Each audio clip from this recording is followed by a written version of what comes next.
નમસ્કાર વિદ્યાર્થી મિત્રો, આજે આપણે ઓટોમોબાઈલ ઇલેક્ટ્રિકલ સિસ્ટમનો આગળનો ટોપિક મલ્ટીમીટરનો ઉપયોગ અને કાર્ય સિદ્ધાંત application and principal of multimeter એનો આજે આપણે અભ્યાસ કરીશું. બરાબર મિત્રો, તો આપણને અહીંયા ફિગર આપેલી છે મલ્ટીમીટરનો બ્લોક ડાયાગ્રામ. બરાબર, તો એ ડાયાગ્રામમાં આપણને શું આપેલું છે? મલ્ટીમીટર શેના માટે ઉપયોગી છે? એક ખૂબ જ મહત્ત્વનો ઉપયોગી ઇન્સ્ટ્રુમેન્ટ છે. બરાબર, મલ્ટીમીટરને VOM મીટર એટલે કે વોલ્ટ, બરાબર મિત્રો, મલ્ટીમીટરને વોમ મીટર એટલે કે વોલ્ટ ઓમ મિલિએમીટર કહે છે. બરાબર મિત્રો, અહીંયા સામાન્ય રીતે મલ્ટીમીટરનું કાર્ય શું હોય છે? મલ્ટીમીટરનું કાર્ય શું હોય છે? રેન્જ બંને ફક્ત એક જ રોટરી સ્વિચ દ્વારા સિલેક્ટ કરી શકાય છે. માઇક્રોમીટર રેન્જનું PMMC ઇન્સ્ટ્રુમેન્ટ ઉપયોગમાં લેવાય છે. બરાબર મિત્રો, આ રહ્યું PAMC. બરાબર, અહીંયા એનો ડાયાગ્રામ આપેલો છે. Voltage divider, rectifier divider, shunts, ohms converter. બરાબર મિત્રો, આ મલ્ટીમીટરનો બ્લોક ડાયાગ્રામ છે અને આ આકૃતિમાં દર્શાવેલું છે DC મેઝરમેન્ટ માટે મલ્ટીમીટરનો ઉપયોગ થાય છે. કઈ? DC મેઝરમેન્ટ માટે મલ્ટીમીટરનો ઉપયોગ થાય છે. બરાબર,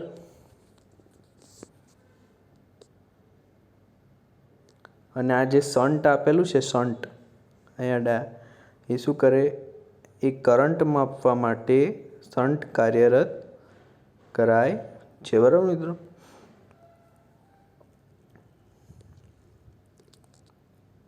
રેઝિસ્ટન્સનું મેઝરમેન્ટ ઓહ્મની કન્વર્ટર સર્કિટ અને બેટરીનો ઉપયોગ કરી શકાય છે. બરાબર, આ ઓહ્મની કન્વર્ટર અને સર્કિટ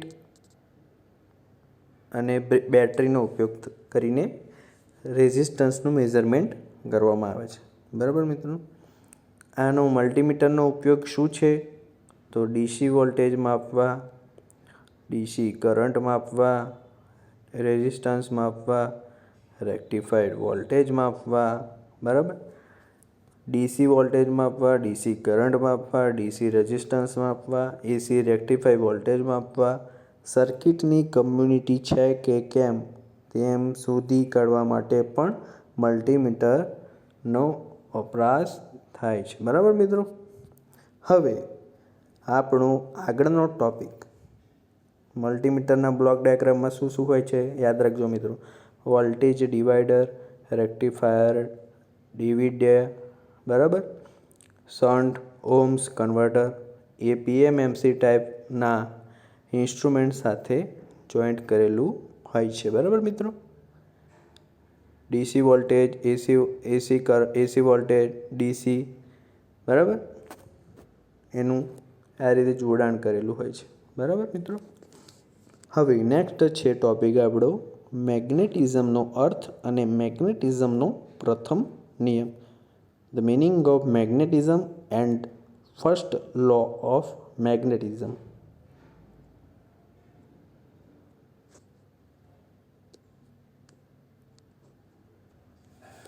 તો મિત્રો, મેગ્નેટિઝમનો અર્થ અને મેગ્નેટિઝમનો પ્રથમ નિયમ. બરાબર મિત્રો, તો શું કહેવા માંગે છે? આ magnetic effect of the electron in the orbit. બરાબર મિત્રો, તો ઇલેક્ટ્રોનની ગતિને લીધે ઉત્પન્ન થતી પ્રાથમિક સ્વરૂપની શક્તિને શું કહેવામાં આવે છે? મેગ્નેટિઝમ કહે છે. તો મેગ્નેટિઝમ કોને કહેવાય મિત્રો?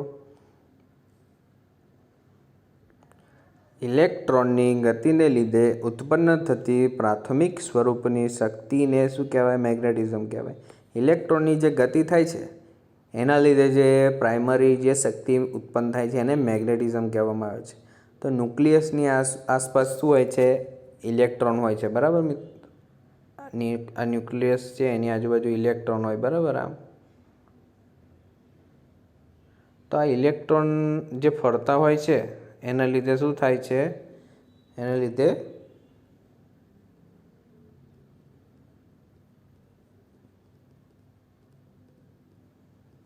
લીધે આ મેગ્નેટિઝમ ઉત્પન્ન થાય છે. બરાબર. એના લીધે મેગ્નેટિક અસર ઉત્પન્ન થાય છે. બરાબર. જે ઇલેક્ટ્રોન્સ જે ફરે છે એના લીધે શું થાય? મેગ્નેટિક અસર ઉત્પન્ન થાય છે. દરેક ઇલેક્ટ્રોન શું કરે? નબળું ક્ષેત્ર ઉત્પન્ન કરે છે. અને ચુંબકની અસર ના લાગતી હોય, ચુંબકની અસર લાગતી ના હોય તો શું? બધા ઇલેક્ટ્રોનની દિશા પણ અલગ અલગ હોય. બરાબર. જ્યારે ચુંબકીય ક્ષેત્ર જોડાઈ જાય ત્યારે શું થઈ જાય? ઇલેક્ટ્રોનની દિશા જુદી જુદી જે દિશામાં ફરતા હતા એ એક જ દિશામાંથી ફરે છે. બરાબર. નોર્થ છેડો હોય અને બીજો છેડો સાઉથ પોલ હોય. આ રીતે. બરાબર. જ્યારે લોખંડ જ્યારે ભ્રમણ કક્ષાથી ગોઠવાય છે ત્યારે લાંબા સમય સુધી જેમની તેમ ગોઠવાય છે અને કાયમી ચુંબક કહેવામાં આવે છે. લાંબા સમય સુધી જ્યારે લોખંડ ભ્રમણ કક્ષાથી ગોઠવાય છે ત્યારે લાંબા સમય સુધી તેમની તેમ જળવાઈ રહે એને કાયમી ચુંબક પરમનન્ટ મેગ્નેટ કહેવામાં આવે છે. જ્યારે અન્ય પ્રકારના લોખંડમાં જ્યાં સુધી ચુંબકીય બળ હાજર હોય ત્યાં સુધી જ ભ્રમણ કક્ષા ચોક્કસ દિશામાં ગોઠવણમાં રહે છે. બરાબર મિત્રો. અને ટેમ્પરરી કહેવાય. બરાબર. ટેમ્પરરી મેગ્નેટ કહેવાય. અહીંયા જુઓ મિત્રો, આ મેગ્નેટ આપેલું છે. નોન મેગ્નેટાઇઝ મટીરિયલ હોય ત્યારે એની દિશા અલગ અલગ હોય અને જ્યારે ચુંબકીય ક્ષેત્ર સાથે જ્યારે સંપર્કમાં આવે તેની દિશા ચોક્કસ દિશામાં ગોઠવાઈ જાય છે. બરાબર મિત્રો. તો આ હતું આપણું મેગ્નેટિઝમનો અર્થ વિશે સમજ્યા. બરાબર. અને એનું આ મટીરિયલ કઈ રીતે ભ્રમણ કક્ષામાં ગોઠવાય છે એના વિશે જોયું. બરાબર મિત્રો. હવે આપણો નેક્સ્ટ ટોપિક છે મિત્રો ચુંબકીય બળની રેખાઓ. શું મિત્રો? ચુંબકીય બળની રેખાઓ. Magnetic lines of force. તો આકૃતિમાં દર્શાવ્યા પ્રમાણે જે વિસ્તારમાં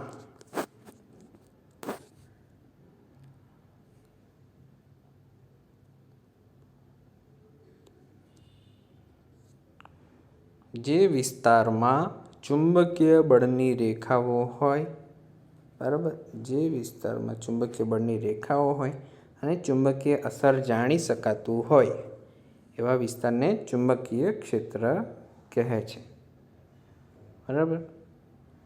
તો મેગ્નેટના પોલ પાસે ચુંબકીય ક્ષેત્ર વધારે હોય. મેગ્નેટના પોલ છે એન અને એસ, ત્યાં વધારે છે. જો આ એન છે, એસ છે, એની આજુબાજુ વધારે ચુંબકીય ક્ષેત્ર છે. આ બધું. બરાબર. જ્યારે મેગ્નેટના બે સમાન ધ્રુવોને સંપર્ક લાવવામાં આવે. બરાબર. સમાન ધ્રુવો, આ સમાન ધ્રુવો છે એન એન.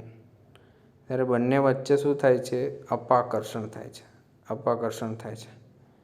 અને જ્યારે બે સમાન ધ્રુવો વચ્ચે સંપર્ક શું થાય છે? અસમાન ધ્રુવો વચ્ચે આકર્ષણ થાય છે, નજીક આવે. બરાબર. આ ફિગર પરથી બતાવ્યું છે. આ ચુંબકીય ક્ષેત્ર વિશે સમજાવવામાં આવે છે. બરાબર. હવે આ રીતનું જે ચુંબક હોય એને કાયમી ચુંબક કહેવાય. બરાબર.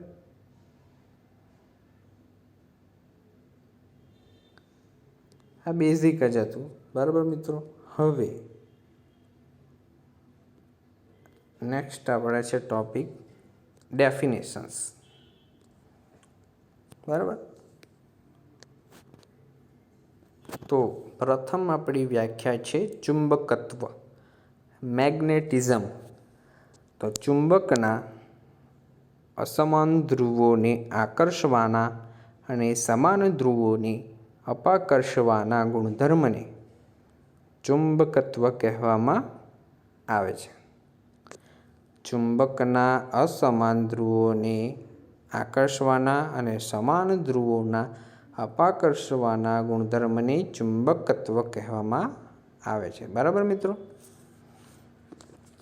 નેક્સ્ટ છે ચુંબકીય ક્ષેત્ર. તો ચુંબકીય ક્ષેત્ર કોને કહી શકીએ આપણે? તો મેગ્નેટની ફરતો વિસ્તાર કે જેમાં મેગ્નેટિક અસરો શોધી શકાય છે તેને ચુંબકીય ક્ષેત્ર કહેવામાં આવે છે. આ હતું ચુંબકીય ક્ષેત્ર. બરાબર મિત્રો. હવે નેક્સ્ટ કોને કહેવાય? આપણે ચુંબકીય ક્ષેત્ર અને ચુંબકત્વ, આને કહેવાય ચુંબકીય ક્ષેત્ર. આ બધી જે ફિગરમાં બતાવેલું છે ને એ ચુંબકીય ક્ષેત્ર કહેવાય. અને ચુંબકત્વની વ્યાખ્યા શું કહેવા માંગે છે? જ્યારે અસમાન ધ્રુવો હોય, એન અને એસ અસમાન ધ્રુવો છે, એમના આકર્ષવાનો નિયમ અને અસમાન ધ્રુવોના અપાકર્ષણના ગુણધર્મો, આ બંનેને શું કહેવાય? ચુંબકત્વ કહેવાય. એ આપણે પહેલી વ્યાખ્યા જોઈ. બરાબર. અને ચુંબકીય ક્ષેત્ર પણ જોયું કે આ રીતે ચુંબકીય ક્ષેત્ર દેખાય છે. બરાબર. મેગ્નેટિક અસરના લીધે ચુંબકીય ક્ષેત્ર આ જોવા મળે છે. બરાબર મિત્રો. હવે આપણી ત્રીજી વ્યાખ્યા છે વિદ્યુત ચુંબકત્વ, ઇલેક્ટ્રોમેગ્નેટિઝમ. આ એક એવી પ્રક્રિયા છે કે જેમાં વિદ્યુત વડે આયર્ન બોડી વીજ ચુંબક બને છે. શું છે વિદ્યુત ચુંબકત્વ? શું કહેવા માંગે છે? તો આ એક એવી પ્રક્રિયા છે કે જેમાં વિદ્યુત આયન બોડી શું થાય? વિદ્યુત વડે આયન બોડી વીજ ચુંબક બને છે. બરાબર મિત્રો. આને કહેવાય વિદ્યુત ચુંબકત્વ. હવે નેક્સ્ટ છે મેગ્નેટિક ફ્લક્સ ફાઈ. બરાબર. એનો આ સિમ્બોલ છે.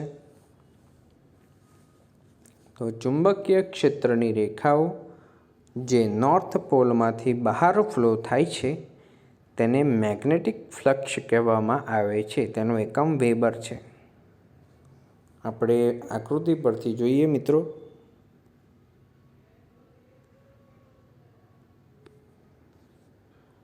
ચુંબકીય આ જે હોય છે, બરાબર, એન નોર્થ પોલમાંથી બહાર તરફ ફ્લો થતી ચુંબકીય રેખાઓ. બરાબર. આપણે અહીંયાથી એનથી એસ તરફ જાય છે જે, બરાબર, બહારની તરફ જે ફ્લો થતી ચુંબકીય ક્ષેત્રની રેખાઓ જે છે એને શું કહેવાય? મેગ્નેટિક ફ્લક્સ કહેવામાં આવે છે. એનો સિમ્બોલ ફાઈ છે. આ રીતે. બરાબર. આ જે અહીંયા સિમ્બોલ આપેલો છે ફાઈ, આ એનો સિમ્બોલ આપેલો છે. એનો એકમ છે વેબર છે. હવે ફ્લક્સ ડેન્સિટી કોને કહેવાય? તો ફ્લક્સની દિશાને લંબ આવેલા એકમ ક્ષેત્રફળમાંથી પસાર થતી ચુંબકીય રેખાઓની સંખ્યાને ફ્લક્સ ડેન્સિટી કહેવામાં આવે છે. બરાબર મિત્રો. એનું શું થાય? ફ્લક્સ ડેન્સિટી બરાબર તો મેગ્નેટિક ફ્લક્સ અપોન ક્ષેત્રફળ. નેક્સ્ટ છે વેબર. બરાબર. વેબર.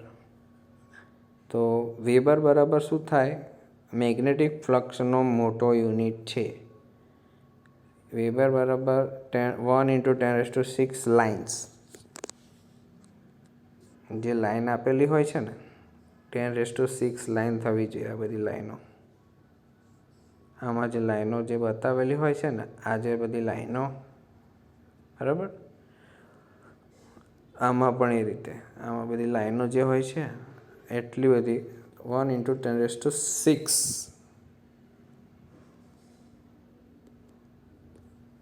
લાઈનો હોય છે. નેક્સ્ટ છે ફિલ્ડ ઇન્ટેન્સિટી. તો ફિલ્ડ ઇન્ટેન્સિટીનો સિમ્બોલ છે એચ. શું છે? એચ. એચ આપેલો છે, બરાબર. તો ampere turn N I magnetising force દર્શાવે છે અને કોઇલની લંબાઈ કેટલી છે એના પરથી આ ઇન્ટેન્સિટી માપવામાં આવે છે. હવે નેક્સ્ટ છે મેગ્નેટોમોટિવ ફોર્સ, એને કહેવાય છે MMF. આ મેગ્નેટિક પોટેન્શિયલ છે જેને એનઆઈ કે એઆઈ એમ્પિયર ટર્ન વડે દર્શાવવામાં આવે છે, બરાબર મિત્રો. નેક્સ્ટ છે રિલક્ટન્સ. એમ્પિયર ટર્ન એનઆઈ પ્રતિ વેબર. એનઆઈ પ્રતિ વેબર એટલે કે MEMF અપોન 5. 5 એટલે શું કહેવાય? ફ્લક્સ, મેગ્નેટિક ફ્લક્સ કહેવાય, બરાબર. એને શું કહેવાય? રિલક્ટન્સ કહેવામાં આવે છે, બરાબર મિત્રો.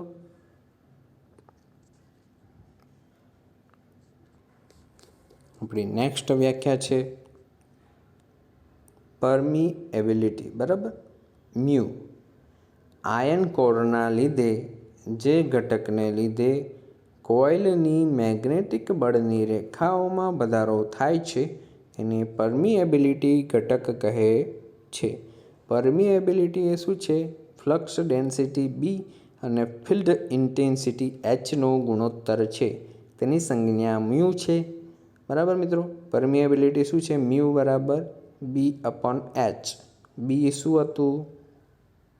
શું હતું મિત્રો? બી આપણે જોઈ ગયા. બી શું છે? Flux density 5/A. Flux density અને ફિલ્ડ ઇન્ટેન્સિટીના ગુણોત્તરને શું કહેવામાં આવે છે? પરમિએબિલિટી. અહીંયા આપણે જોઈ ગયા, જો આ હતું ફ્લક્સ ડેન્સિટી બી અને ફિલ્ડ ઇન્ટેન્સિટી એચ. આ બંનેના ગુણોત્તરને પરમિએબિલિટી કહેવામાં આવે છે. હવે સાપેક્ષ પરમિએબિલિટી, બરાબર મિત્રો. પેલું હતું પરમિએબિલિટી અને આ રિલેટિવ પરમિએબિલિટી. તો ઇન્ડક્શન દ્વારા આયન કોરના સોફ્ટ આયન મેગ્નેટિક ફિલ્ડ રેખાઓને કેન્દ્રિત કરવા અસરકારક છે અને એની જે કેન્દ્રિત ફ્લક્સ કરવાની ક્ષમતાને પરમિએબિલિટી કહેવાય છે. જે પદાર્થો સહેલાઈથી ચુંબકત્વ ધારણ કરે છે તેની પરમિએબિલિટી વધુ હોય છે. પરમિએબિલિટીની કિંમત દર્શાવતી જુદા જુદા પદાર્થો માટેની સંખ્યાની સરખામણી કરવા માટે હવાની ફ્લક્સ ડેન્સિટી 1g છે, બરાબર મિત્રો.